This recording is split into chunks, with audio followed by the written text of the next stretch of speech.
You just knew he was going to be out at nighttime establishments every night of the week, and a lot of times making stupid decisions. And so they invested in, I think it was like a 3-person security detail. So somebody was with him 24 hours a day.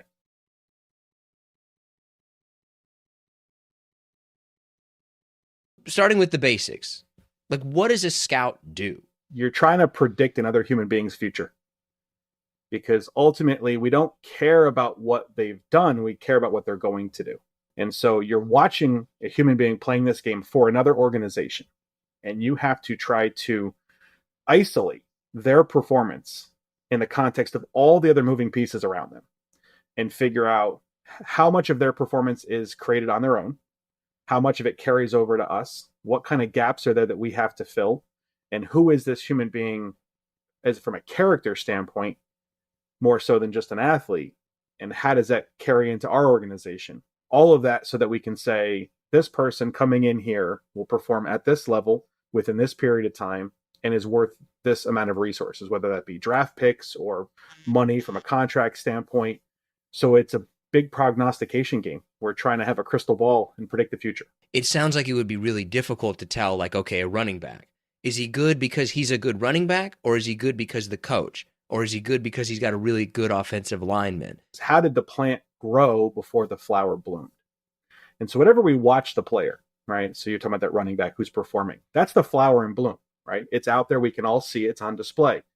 The question is, what happened before we got to watch it bloom? So is this somebody that came up in a cultivated garden with fertilizer and water and plenty of sunlight, proper temperatures? Or is this like something coming up in the cracks of a sidewalk?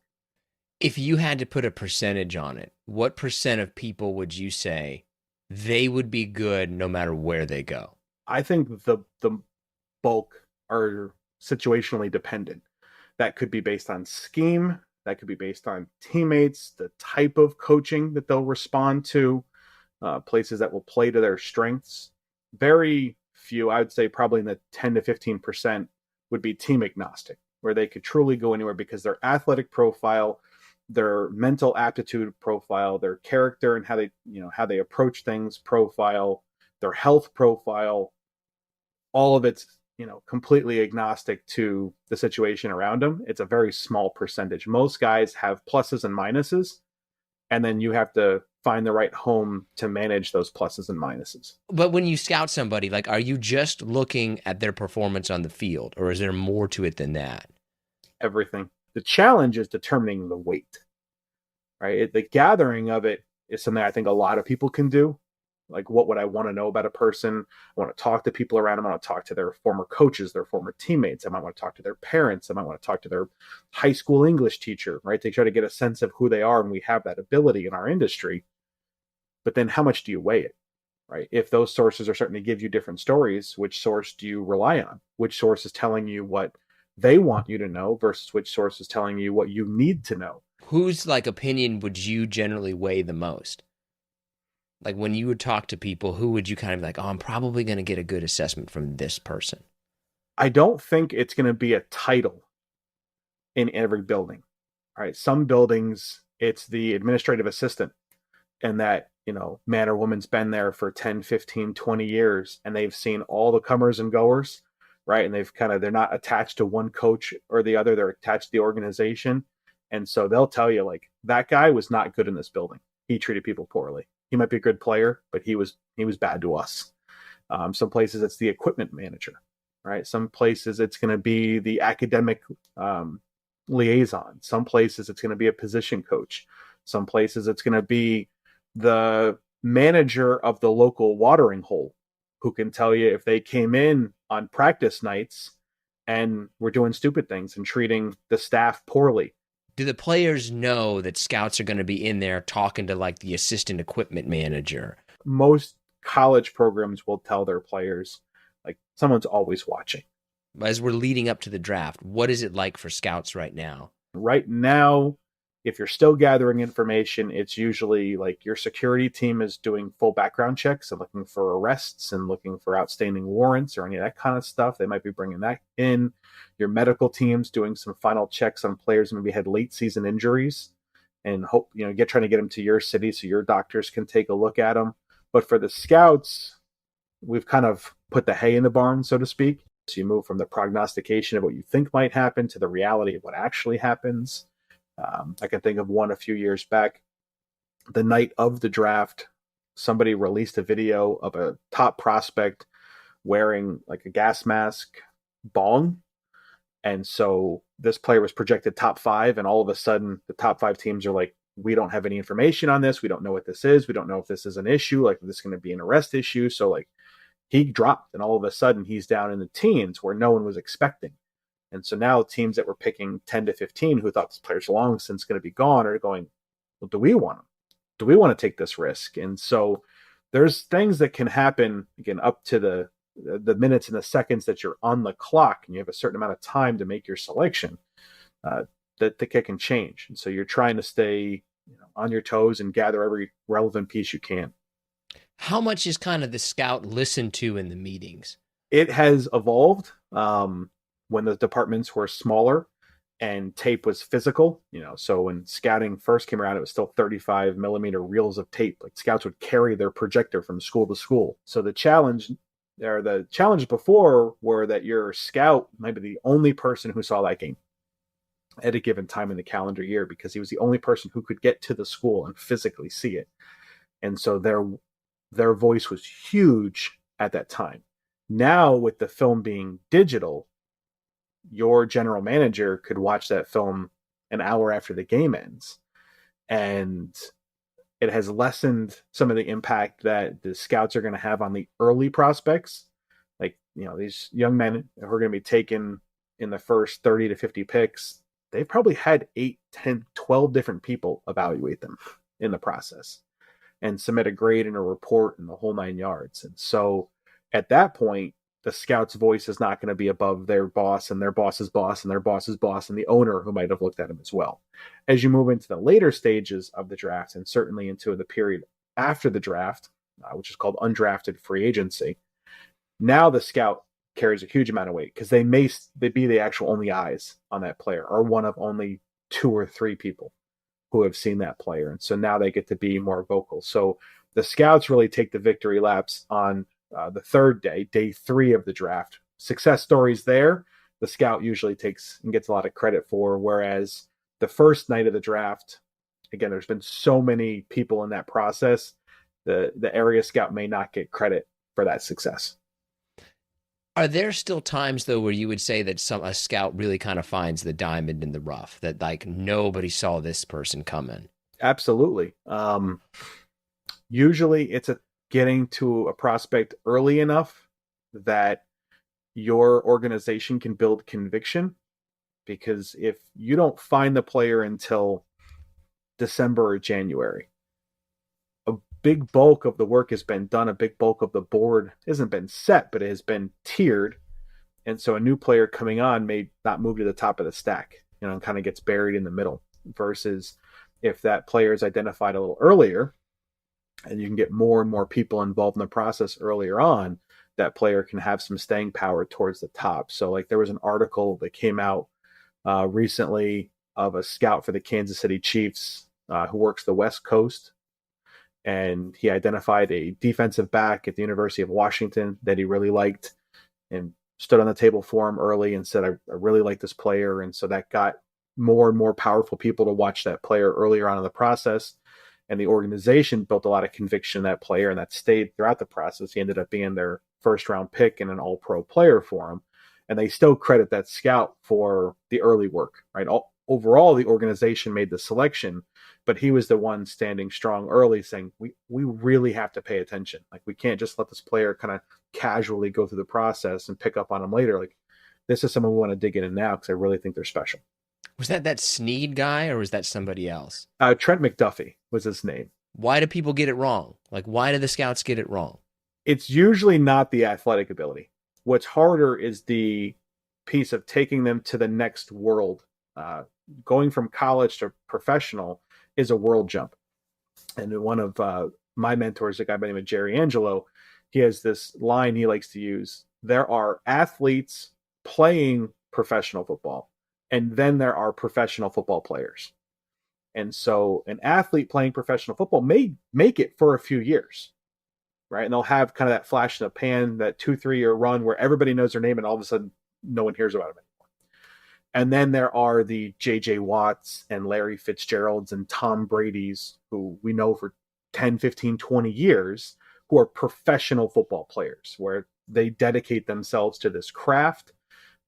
They put tools in their belt, they take care of themselves, and distinguishing between those two camps is challenging. And human beings are variable, right? We're not static creatures. So I've seen examples of players who were kicked off their college team because of bad behavior, and college programs who are particularly tolerant of bad behavior. I've seen players get kicked off their college team and then be all pro performers who have 10, 12-year careers because the light kind of clicks and they go, you know what?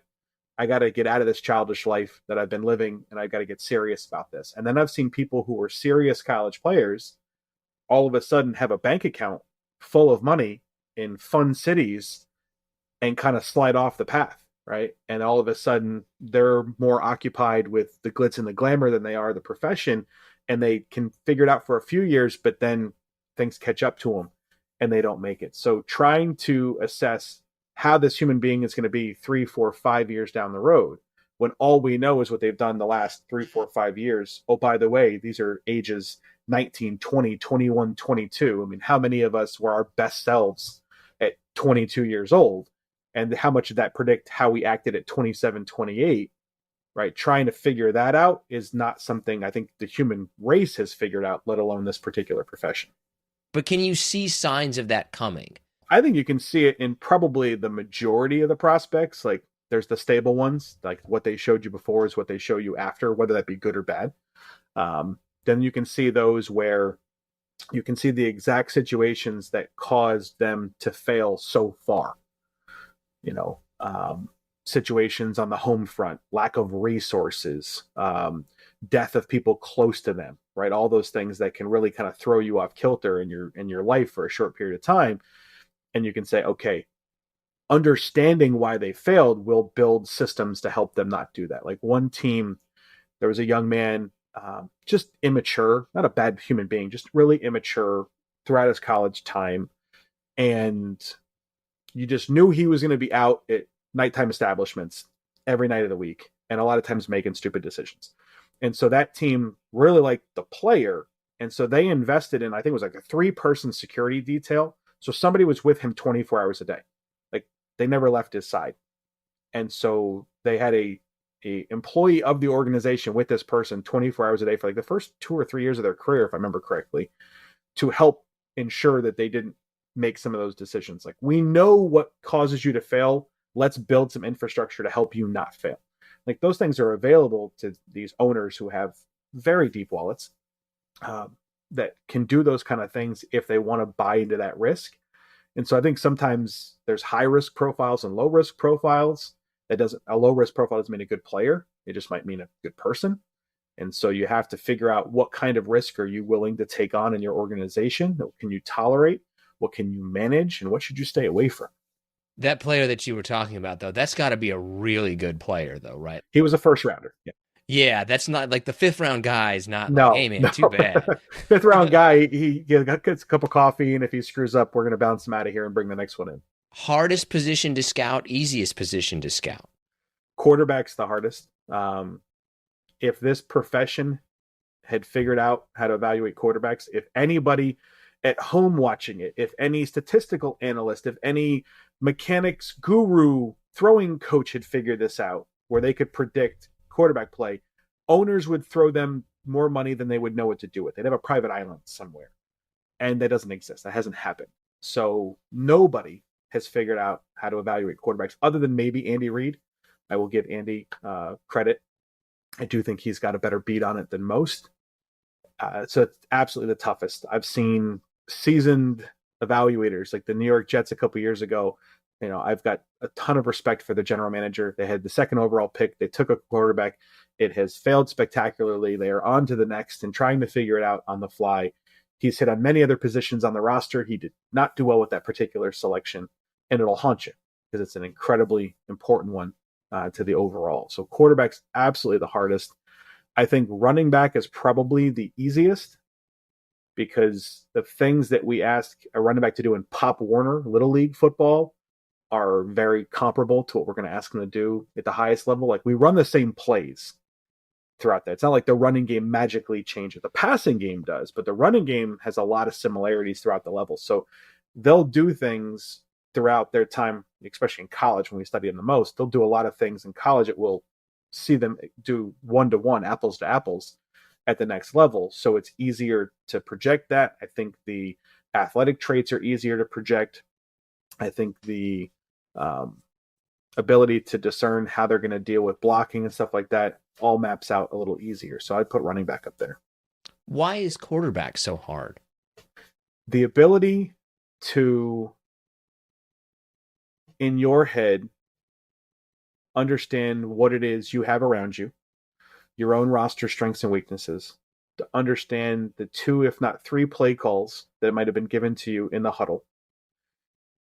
That time walking up to the line of scrimmage to look out at all of this and make a decision for which one of those plays makes the most sense, to stay with the play you're in and communicate that, or to change the play you're in and communicate that, simultaneously making other subtle adjustments to protections or receiver alignments or routes or what have you. And then after the ball is snapped, in somewhere in the neighborhood between 2 and 3 seconds, to look at the picture the defense presents, which then changes, and compare that to what you're expecting your players to do, and then to be able to discern, does your player do the thing you expected him to do? Does the defense do what you expected him to do? Did everybody pick up the people who are most likely to attack you while these very large human beings want to come pummel you into the ground? And then to physically deliver an accurate pass to somebody in that time is just unbelievably challenging. The mental gymnastics often needed to manage that position, to have the ego to lead another group of people into that and to believe in yourself even when the results may not be there yet, to put in the work at all hours of the day, to take the beating, to stand there in the face of pressure, to, again, just understand what you're supposed to do and what they're trying to do and mesh all that together. It's just incredibly difficult. And then the physical part, right? They actually accurately throwing a football into these challenging spots in the field. It's just, there's so many parts. Easier to scout a big school or a little school? Oof. I think the big schools will give you some more apples to apples, and you'll see a player in a more finished state because they typically have a full, what they call training tables, basically just a food, access to good quality food and nutrition. So, I mean, there are programs that you might be getting some sort of soggy sandwich at the end of practice, and that's the best that they can offer you, right? And most players are hitting McDonald's on the way home for food. And then there's the places, the biggest schools, where you're going to a specialized cafeteria just for the athletes that have all these nutritious options, well prepared with the customized shake with whatever nutrients that they've taken out of some test that they've done on you of what you're lacking. So you'll see a player closer to their ceiling in those situations. I think you can find competent coaching on either side of that, big schools and small schools. You can have good coaching. I think the quality of the teammates is obviously going to be higher. So if other people around you are doing their job well, it gives you a better opportunity to do your job well than when other people are failing at their jobs. So you're trying to pick up the slack. On the flip side, being at a small school playing against players that most likely aren't going to play at the next level, you have the best opportunity to stand out, right? You're not going to look like you belong. You should look above that. When you watch a small school player, the rule of thumb is, I mean, you should stand out on 3 or 4 plays. And if I'm watching you, you're not standing out against that level of competition on a consistent basis, why should I expect you to move up to the biggest stage and then stand up to those people and perform? Biggest miss of your career? I valued Derrick Henry incorrectly. So there's it's all on record. It's all out in the internet, where I had looked at the young man and he played behind this amazing offensive line, and he's a freight train. He's an absolute freight train, but subtle lateral movements are not his strong suit, and still aren't his strong suit. But he has been able to carve out those things that he does well, and the teams have been able to carve out those things. And so kudos to him. And so I allowed my own bias on the running back position. And so ultimately, all the things that I put into the equation, I ended up putting him more in the mid rounds, and he's obviously better than that in terms of his NFL performance. And so I would have missed that. Like if I had been running the show, the value that I put on him in the middle rounds, he wouldn't be there. He was a second round player, and he's performed as such. And so I missed on that. But does every scout have a story like that? Oh yeah, absolutely. I mean, you're talking about, we talk about gathering all those pieces, right?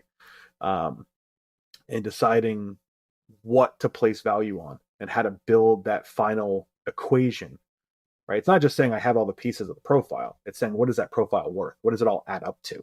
What is it all going to mean? And we all have places where we've let the wrong thing weigh too heavily on it. There's going to be people out there that talk about they let Russell Wilson's height really sabotage their grade. When you looked at his leadership and his accuracy and all the other things he did in college, they were at the top of the charts, but he was in the lowest possible percentile for height. And while that may not be the 10th most important thing to the position, he's an outlier, right? And people were afraid to bet on the outlier. One of my favorite stories is a general manager, still general manager for a club. He grew up in a city not where he's currently working. So when he'd go home every year to see his folks, he'd go to the local college. And so he went to do his yearly visit, and he fell for this player. Loved him, gave him a second round grade or whatever it was. He comes back for draft meetings, and his area scout, his college director, all of his lieutenants had looked at the same player, and they were like mid to late. And he's got the highest grade on the board.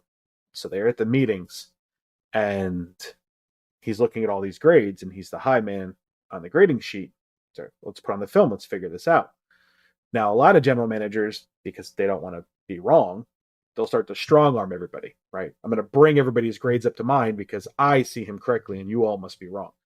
So they're watching the player, and he keeps going to different games. Hey, go to this game, go to that game, trying to find things. And finally, after I think the story goes like 30, 40 plays, he goes, turn it off. I don't know if I did my cup of coffee or if I was in a bad mood, but like that guy can't play like I thought he could. Bring him down. You guys are right. I'm wrong. And so, and his staff loves him and adores him because he's willing to admit, like, I had a bad day. How much does like marketability of a player go into it? Like, yeah, maybe this guy's not that great, but he's got lots of followers on social media. You know what I kind of mean in that sense? Like, how much does that, like, yeah, but they can get us a lot of attention. I think other sports have that a little bit worse than football. I think because football is as popular as it is across the country, both college and professional, a lot of these players are bringing a following, right? So most of them are marketable. Any of these quarterbacks that are being discussed right now, they're all going to bring a following. They're all marketable. I mean, there's a story a few years back of the Cleveland Browns selecting Johnny Manziel out of Texas A&M, who was a big celebrity that year before. Johnny Football, as his nickname was, and very entertaining player. And the story goes that the owner just said, like, we're taking him. And the scouts were not on board at that where they took him. They didn't want him that highly. They'd rather him gone somewhere else because they didn't think he'd make it. And the owner's like, no, I want to sell tickets. Let's get the fan base excited that this player is going to change our organization. And they ended up taking him, and he was out of the league within a couple of years. What round would you say is generally like that's the hardest round to get right? I think the easy answer is to say the late rounds because you're taking flyers. You're buying some traits, but you're not buying all of them, and you're hoping some of it sticks. But my answer is going to be the first round because I think there's so many forces on it. We just talk about the marketing. That's the biggest, but it's not irrelevant. Like, your owner is going to be involved in your first round selection. Like, you're going to have to convince your owner on why that matters because this industry comes with a 24/7 news cycle, right? Where people are going to nitpick everything you do, and that particular selection is going to get nitpicked above all else. And so you're letting not just how the player performs, but the positional value, like some positions are just more valuable than others. And so the best player available to you may be a running back, but if you hold a top selection, you should probably be taking a quarterback or a pass rusher or offensive lineman or something like that that are more valuable. So do you take the more valuable position or do you take the better player? Right? How does that work into your team building? Because it's all about resource allocation.